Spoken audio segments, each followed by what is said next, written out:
I faced HOA's armed men on my land, so I set a trap that stopped them cold. Hello everyone.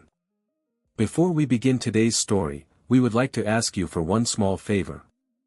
Please subscribe to the channel and turn on the notification bell so you will not miss any of our latest videos.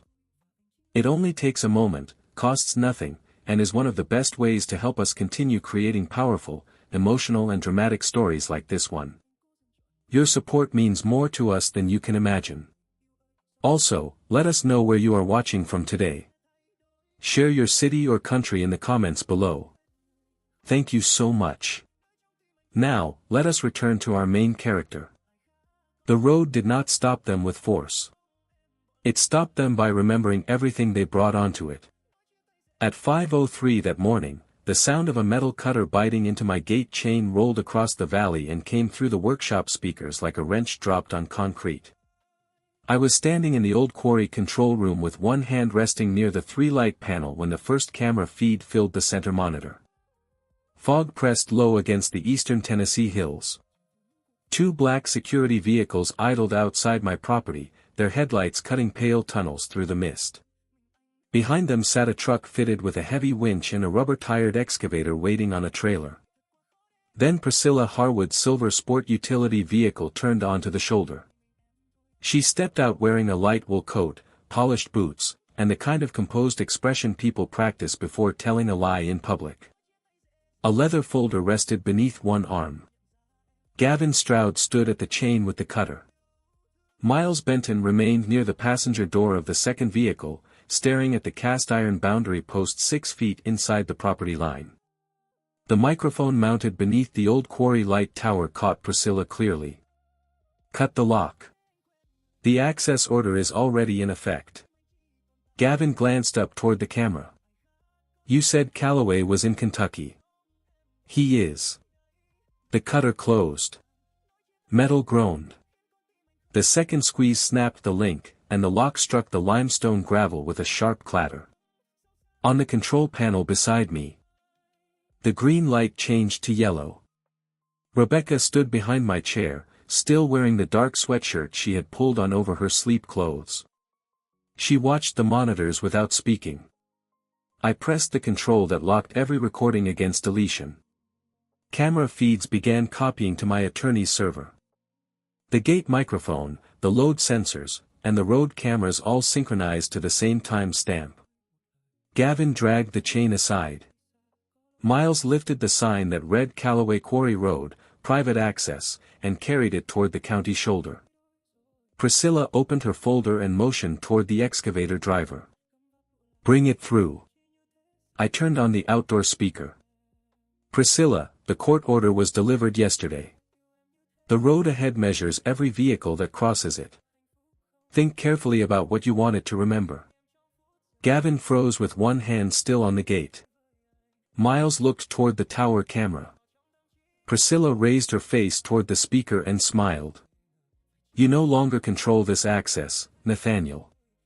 The exit remains open, I said. No one is stopping you from leaving. She did not answer me. She pointed toward the trailer. The ramps dropped with a hollow metallic bang. The excavator rolled backward onto the county road, then turned toward my gate. Its tires crushed loose limestone into white dust. The first tire crossed the cast-iron post. Beneath the road, the weight sensor registered the machine and sent the number across my monitor. The yellow light turned red. Rebecca placed her hand on the edge of the desk. The excavator continued another 12 feet, leaving pale tracks through the damp gravel. Priscilla thought she had forced open an entrance. What she had actually opened was a complete record of who arrived, what they brought, what they knew, and the exact second they chose to cross the line. My grandfather bought the property in 1968, when the eastern Tennessee hills were still marked by logging trails, cattle fences, and hand-painted county signs. Arthur Calloway had worked 12-hour shifts at a limestone plant before saving enough to purchase 104 acres of ridge, hardwood forest, and exposed stone. He opened a small quarry on the southern slope and supplied crushed limestone for school foundations, bridge approaches, fire stations, and farm roads across the county. The private road was built for loaded dump trucks, not neighborhood traffic. 14 feet wide. Reinforced at the steep grades. Drained by steel culverts that my grandfather inspected after every major storm. The first time he let me ride beside him in an old quarry truck, I was 10 years old and barely tall enough to see over the dashboard. The cab smelled like diesel, limestone dust, and worn vinyl warmed by the afternoon sun. He pointed through the windshield at the cast-iron boundary post near the entrance. Stone remembers weight, he told me. Land remembers promises. I did not understand either sentence then. I understood both by the time the quarry closed. My father, Daniel Calloway, shut down commercial operations after a minor ground shift exposed an unstable section near the eastern wall. Nobody was injured, but he refused to gamble with the men who worked there. He converted the lower acreage into a timber farm, kept the old way station, and maintained the road for equipment, county fire crews, and emergency vehicles. The scale platform remained embedded beneath the gravel. The tower cameras stayed above the entrance. The control room gathered dust until I inherited the property and gave the systems new wiring, new sensors, and a reason to matter again. I had spent 23 years designing industrial safety controls for mines and aggregate plants. Load monitors. Gate interlocks. Shutdown systems. Equipment logs that recorded every movement down to the second. When Rebecca and I moved into the farmhouse, I restored the quarry road because county rescue crews still used it during floods and wildfires. They had written permission. Nobody else did. Then Laurel Crest appeared beyond our southern boundary. At first, it was 24 luxury homes cut into the hillside, each one advertised with mountain views, private living, and peaceful seclusion. The main entrance climbed a narrow grade that turned slick during winter rain and nearly impassable when ice settled beneath the trees. Priscilla Harwood saw my road and immediately understood what it could do for her next project. Her first offer was $85,000 for a permanent easement.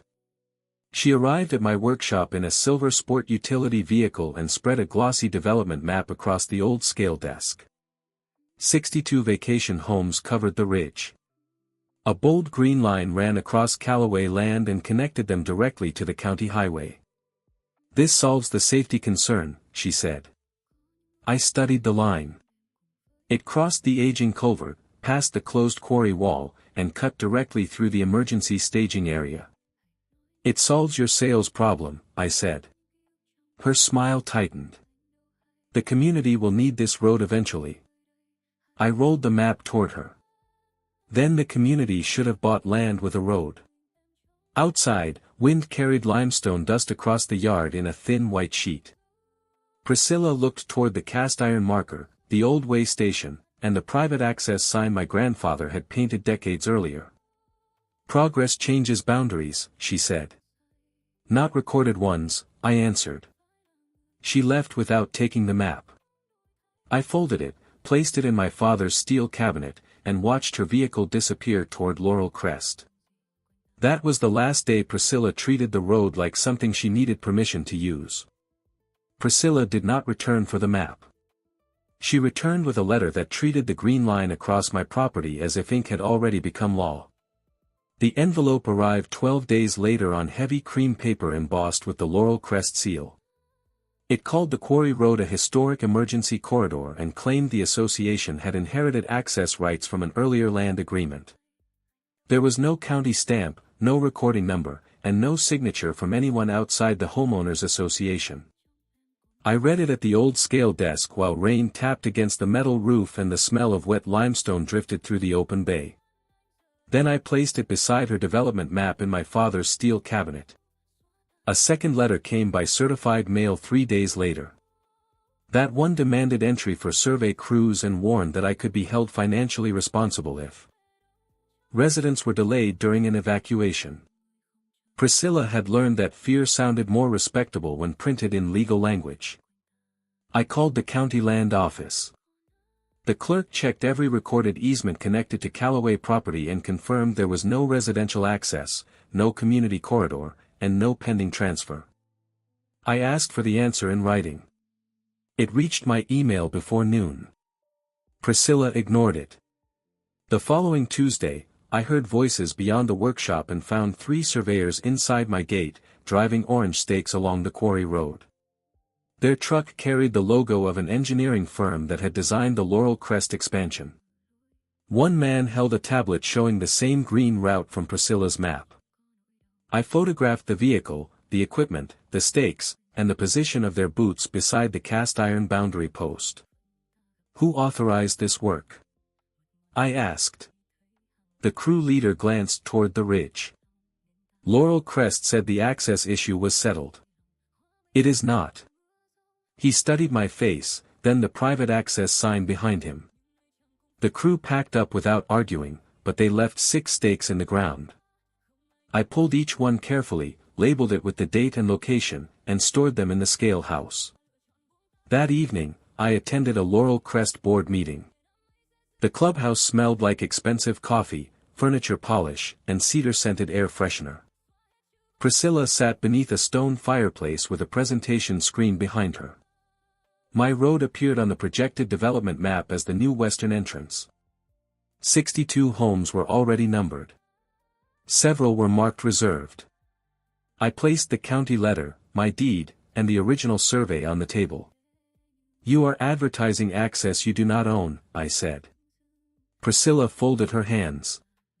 We are addressing a public safety deficiency. With deposits from buyers. Her attorney shifted in his chair. Priscilla's smile remained fixed. Nathaniel, your refusal is placing families at risk. Then she turned toward the board and described me as an isolated landowner protecting an abandoned industrial road at the expense of the community. I let her finish. The meeting was being recorded, and I requested the audio file and minutes before leaving.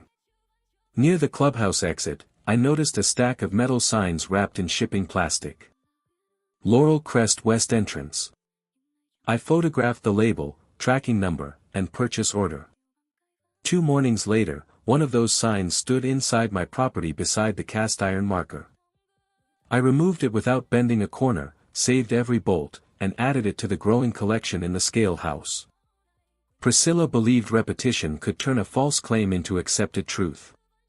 I believed repetition could establish intent. Stroud Community Protection arrived the next Monday with 2 black sport utility vehicles and a polished silver logo that looked more official than it was. Gavin Stroud stepped out first. He wore a dark uniform, a utility belt, and a controlled expression that suggested every question was already an inconvenience. Miles Benton followed with a tablet and a camera clipped to his jacket. They parked along the county shoulder at sunrise and stayed there for nearly 3 hours, watching my gate as mist lifted from the limestone road. By noon, Gavin had stopped a delivery truck carrying replacement hydraulic fittings for my sawmill equipment. I found him beside the driver's window, recording the license plate. Community access verification, he said. There is no community access, I answered. He looked toward the old quarry tower. That is being reviewed. I photographed his vehicle, the company markings, and the position of his boots beside the cast iron post. He gave me a thin smile. Over the next week, the patrols became routine. Gavin and Miles recorded every truck entering the property. They photographed the scale house, the culverts, the closed quarry wall, and the control room windows. Some nights, their headlights moved slowly along the boundary fence, pausing near the emergency access lane as if they were studying where the road could be opened. I installed another camera above the workshop door and one near the way station. I left both visible. People behave differently when they know a lens is watching, but arrogance has a way of forgetting. The pressure reached Rebecca on a Thursday evening during heavy rain. She had spent 12 hours coordinating ambulance routes after a pileup on the interstate. Her county identification card still hung from her jacket when Gavin stopped her at the gate and raised a flashlight toward the windshield. Miles stood behind him, entering information into his tablet. I reached the road as rain struck the steel gate in quick, hollow taps. She lives here, I said. Gavin kept the light steady. We need proof of residence for anyone using the Laurel Crest Emergency Corridor. This is Callaway property. Miss Harwood has provided documentation. Rebecca lowered her window 2 inches. Water ran from the roof and down the glass beside her face. Move the light, she said. Gavin lowered it, but slowly enough to make the message clear. He wanted control to feel normal. I stepped closer. Rebecca looked directly at me through the opening. They want one angry moment, she said. Do not give it to them. My hands stayed at my sides. I called Sheriff Thomas Keeler. He arrived 45 minutes later, reviewed Priscilla's papers, checked my deed, and studied the boundary marker beneath his flashlight. Nobody has forced the gate yet, he said. Right now, this remains a civil access dispute. Gavin nodded as though the sheriff had approved his patrol. Thomas did not. He simply lacked a complete event connecting the documents, the orders, and an actual entry. After the vehicles left, I returned to the scale house and spread every letter, photograph, survey stake, meeting record, and shipping label across the desk. The rain drummed against the roof. Priscilla was not trying to prove she owned the road. She was trying to make resistance exhausting enough that I would stop defending it. Another complaint would create another isolated report. I needed one moment that joined the false claim, the person giving the order, the equipment crossing the line, and the evidence showing they knew exactly what they were doing. The document Priscilla had given Sheriff Keeler bothered me more than the patrol vehicles. Engines could leave. Paper stayed behind. The next morning, I drove to the county records office with a thermos of coffee, my father's steel file box, and the Laurel Crest access agreement sealed inside a plastic sleeve. The building smelled like dust, old carpet, and hot copier toner. A clerk pulled every filing connected to Callaway property, Laurel Crest, and the proposed 62-home expansion.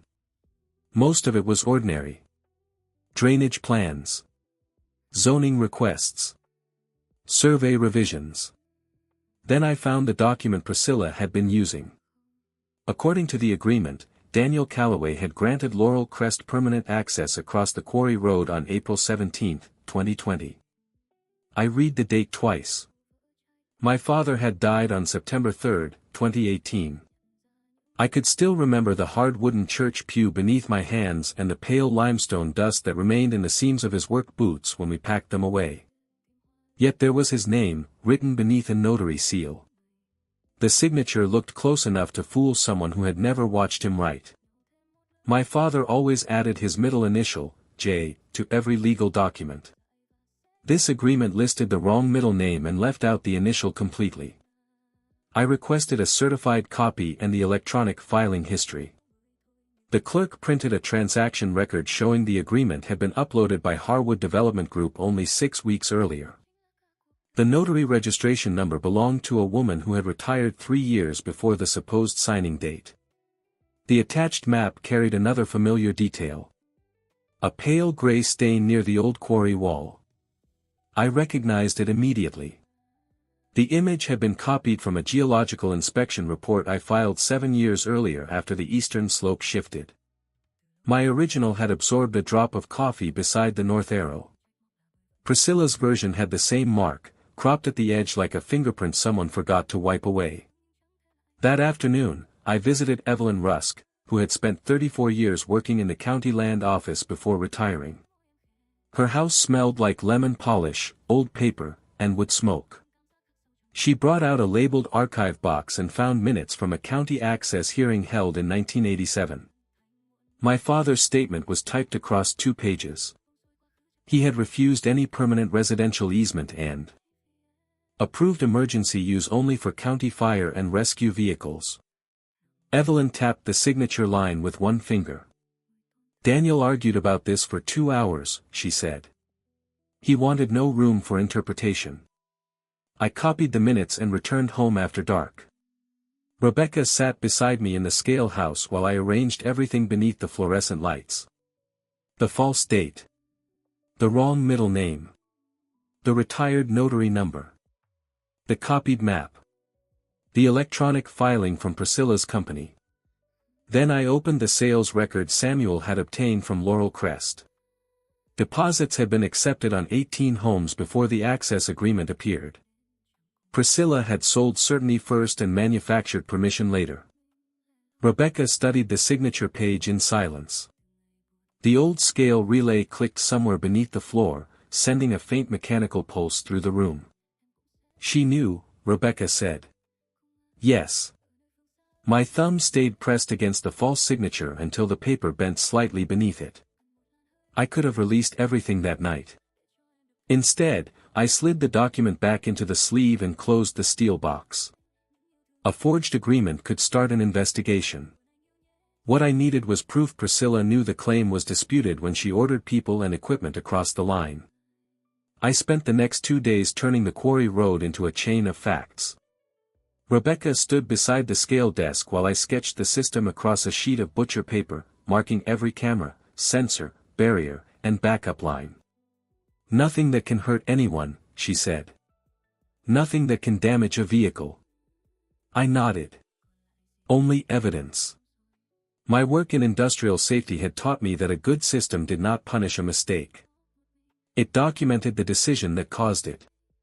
I started at the entrance. The old way station still sat beneath the gravel, its steel platform buried under years of limestone dust. I replaced the corroded load cells, calibrated them with my utility truck, and connected the readings to the control room. Any heavy vehicle crossing the boundary would register its weight, direction, and exact time. One camera faced the county shoulder and captured license plates. Another watched the cast iron marker from the side. A third covered the gate, the warning signs, and the chain. I mounted weatherproof microphones beneath the quarry light tower and the scalehouse eaves. Every recording copied automatically to 3 locations, my control room computer, Samuel Pierce's secure server, and an account Rebecca managed. If someone removed a camera, the footage would already be somewhere else. 70 yards beyond the boundary, I repaired the old industrial barrier that once stopped overloaded quarry trucks from reaching the unstable eastern grade. It lowered slowly, remained visible from the entrance, and left enough space for a truck or excavator to stop and turn around. The front gate would remain open. Nobody would be trapped. A marked footpath stayed clear along the western shoulder. Beside the barrier, I installed an electronic sign with plain instructions. Private property. Court order active. Exit remains open. Sheriff notified.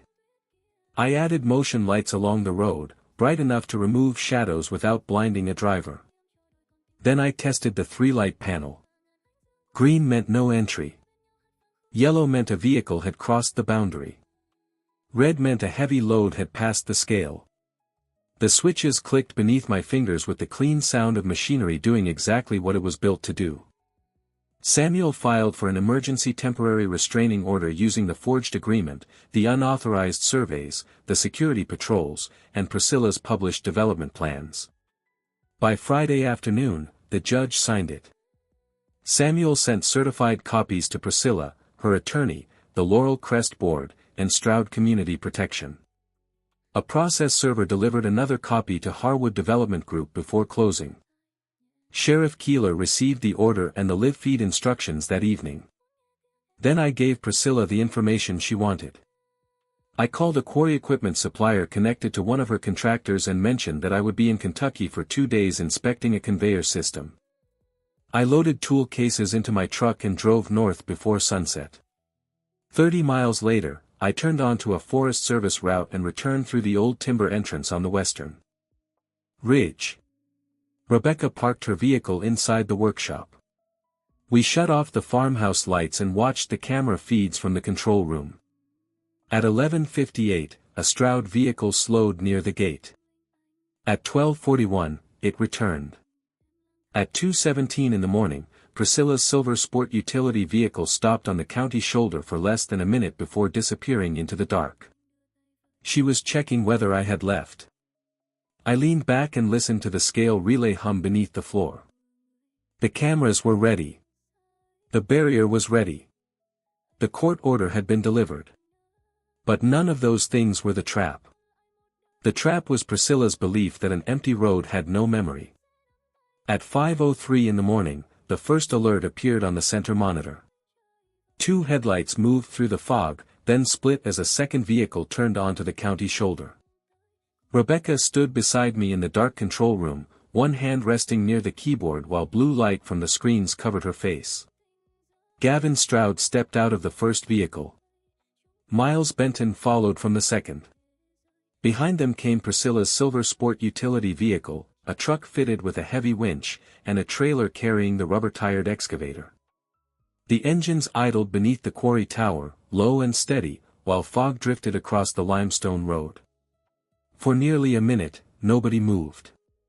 Then Priscilla opened her door. Her light coat caught the headlights as she walked toward the gate with a leather folder beneath one arm. "Cut the lock," she said. "The access order is already in effect." The microphone above the gate caught every word. Gavin looked up at the nearest camera. "You said Calloway was in Kentucky." "He is." Miles stopped near the cast iron boundary post and looked at the warning sign. "This says private access, and the court order was delivered yesterday." Priscilla turned toward him. "The attorneys will deal with that later. Move the sign." Miles hesitated, then lifted it from the post and carried it to the shoulder. The time stamp changed to 5:06. Gavin removed the cutter from the back of his vehicle. The first squeeze bit into the chain. The second dropped the lock onto the limestone with a sharp metallic clatter.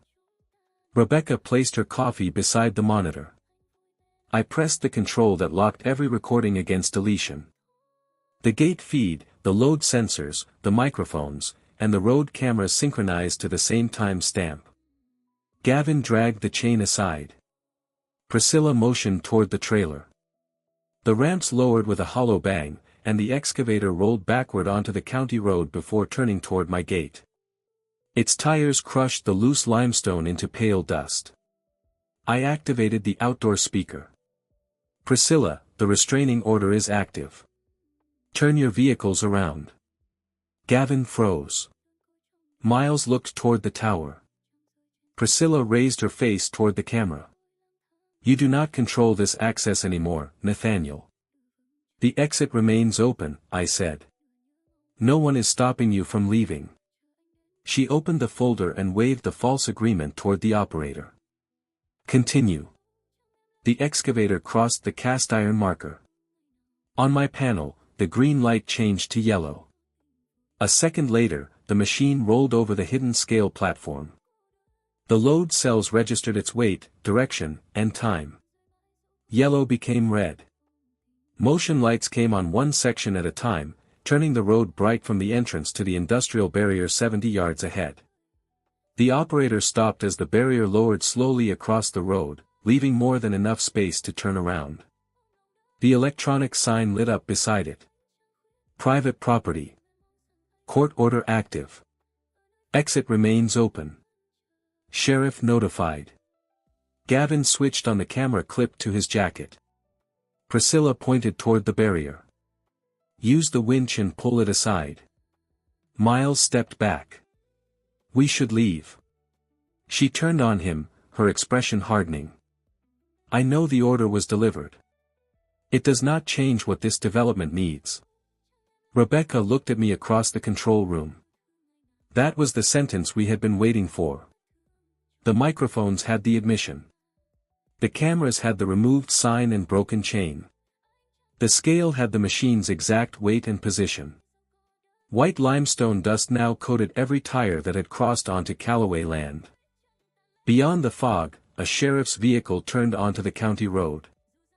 And the red light on my panel stayed steady. The sheriff's vehicle stopped behind Priscilla's silver sport utility vehicle at 5:24 in the morning. Sheriff Thomas Keeler stepped out first, followed by 2 deputies who had been waiting nearby after Samuel warned them that the restraining order might be ignored. Their headlights cut through the fog and settled on the broken chain, the missing warning sign, and the white limestone dust packed into the excavator tires. Gavin moved both hands away from his utility belt. Miles stood several feet from the machine, his tablet hanging at his side. Priscilla walked toward Thomas with the leather folder open in both hands. "Sheriff, this man is blocking lawful emergency access," she said.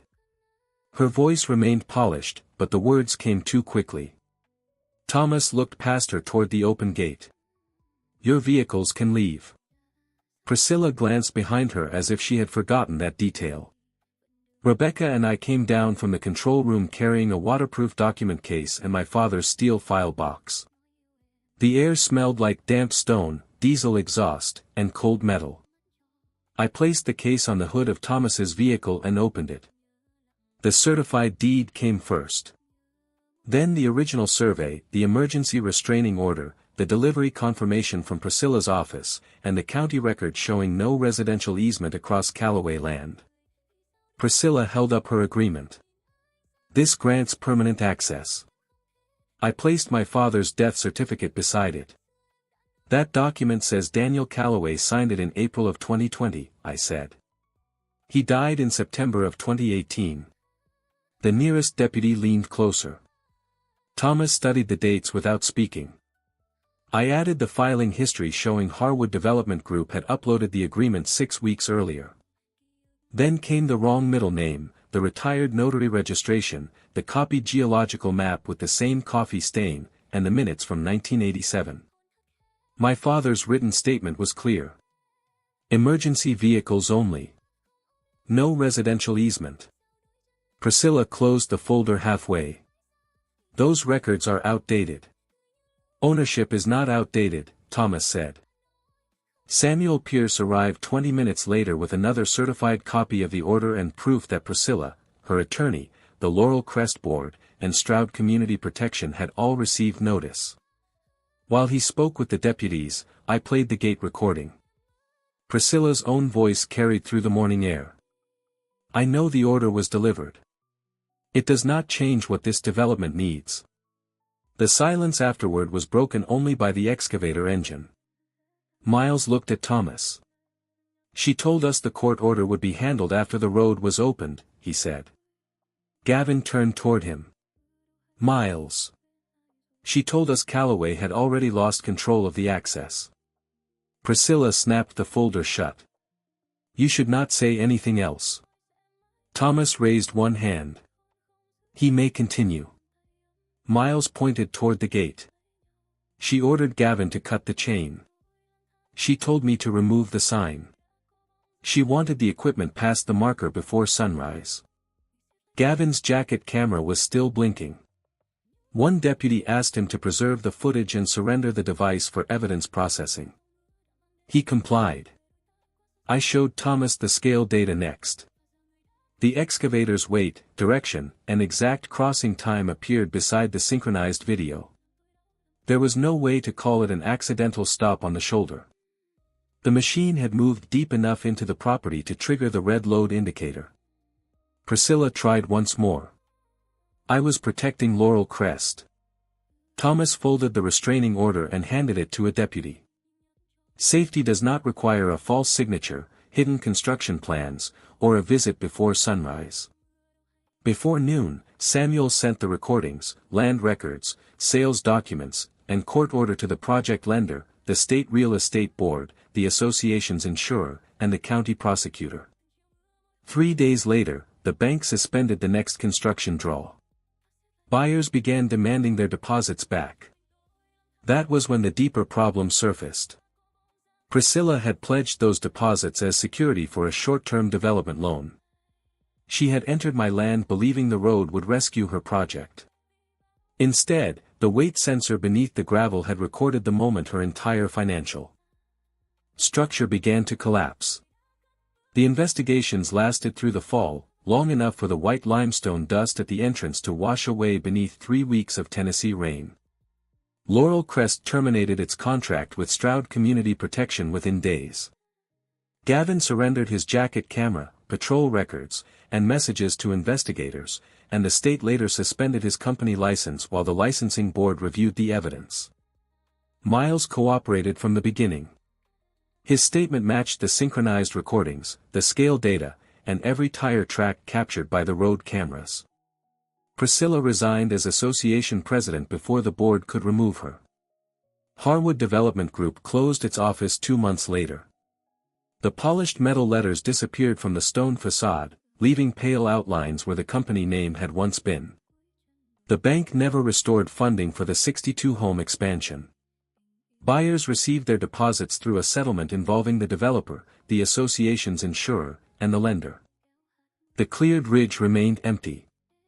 Survey ribbons faded in the sun. Weeds rose through the scraped soil. By early winter, young cedar and pine seedlings had begun growing around the abandoned foundation markers. Laurel Crest elected a new board and released its financial records to every homeowner. Those records showed that Priscilla had used association money for private security, engineering surveys, entrance signs, and legal filings tied to a project her own company expected to sell. The people who had applauded her speeches about public safety became much quieter when they saw where their dues had gone. Under the final settlement, I was reimbursed for the broken gate, the removed signs, the damaged gravel, the survey work, and the legal expenses. I could have closed the quarry road to everyone except my family. Part of me wanted to. Then I looked toward the emergency lane my father had preserved and remembered why it existed. The residents of Laurel Crest had not forged Daniel Calloway's name. Their homes could still face wildfire, flooding, or a blocked mountain road. Samuel drafted a limited authorization allowing county fire trucks and ambulances to use the route during declared emergencies. No resident traffic. No private patrols. No construction equipment. Every entry required county approval and was recorded by the way station system. The road remained Calloway property. On a cold December morning, Rebecca carried my grandfather's wooden sign from the scale house while I replaced the post beside the cast iron marker. Calloway Quarry Road. Private access. The paint had faded, and limestone dust remained pressed into the grain. Beneath it, I mounted a smaller metal plaque. Emergency vehicles by recorded authorization only. Rebecca stepped back and watched me tighten the last bolt. Wind moved through the bare hardwood branches, carrying the smell of wood smoke and damp stone across the valley. "Did your plan work the way you expected?" she asked.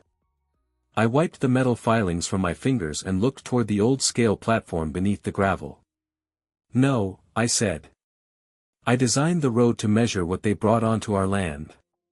The red indicator inside the control room was dark now. The valley had returned to silence. I did not expect it to measure every lie they carried with them. Rebecca smiled and walked toward the farmhouse. I stayed beside the gate for another minute, listening to gravel shift beneath my boots.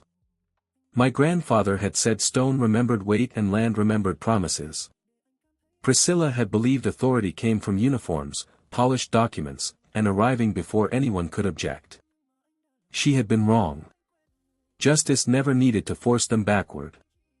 It only needed a boundary, a time stamp, and a truth too heavy for anyone to move.